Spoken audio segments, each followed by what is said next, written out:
Milestone school and কলেজে বিমান বাহিনীর যুদ্ধ বিমান দুর্ঘটনায় নিহত ও আহত পরিবারের সংবাদ সম্মেলন অনুষ্ঠিত হয়েছে। আজ সকালে জাতীয় প্রেস ক্লাবের জহুর আহমেদ চৌধুরী হলে এই সংবাদ সম্মেলনের আয়োজন করে আহত ও নিহতের পরিবাররা। সংবাদ সম্মেলনে এ সময় নিহত ও আহতের পরিবাররা সঠিক তদন্ত ও দায়ীদের বিচার করে ক্ষতিগ্রস্ত পরিবারগুলোকে ক্ষতিপূরণ এবং সরকারি ব্যবস্থাপনায় হেলথ কার্ড প্রদান ও শহীদি মর্যাদা প্রদান করার দাবি জানান।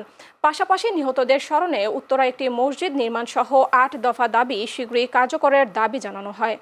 তাসনিয়া সম্বন্ধে আপনারা কতটুকু জানেন জানি না। সর্বশেষ মৃত্যু মিছিলে যে মেয়েটি নাম যোগ হয়েছে সে মেয়েটি আমার মেয়ে।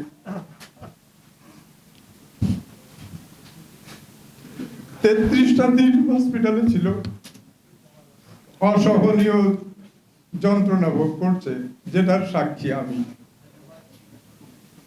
33 দিন ওর সঙ্গে হসপিটালে আমি ছিলাম। 3 বার আইসিইউতে নেওয়া হয়েছে ওকে এই 33 দিনের ভিতরে। শেষ যেদিন আইসিইউতে যায় তারপর দিনও আমাদেরকে ছেড়ে চলে যায়।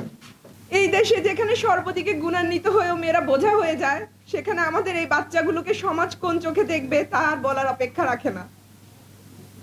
আমাদের বাচ্চাগুলো যাদের অনেক বড় বড় স্বপ্ন ছিল, হয়তো কেউ ডিফেন্সে, কেউ ডাক্তার, কেউ ইঞ্জিনিয়ার, কেউ পাইলট, কেউ টিচার হতে চেয়েছে।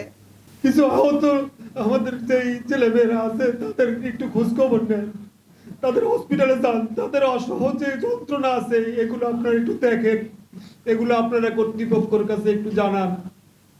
এই দায়ভার কেউ আপনার বিমান কর্তৃপক্ষ, তারপরে সরকার আছে, এদের উপরেই পত্রায়।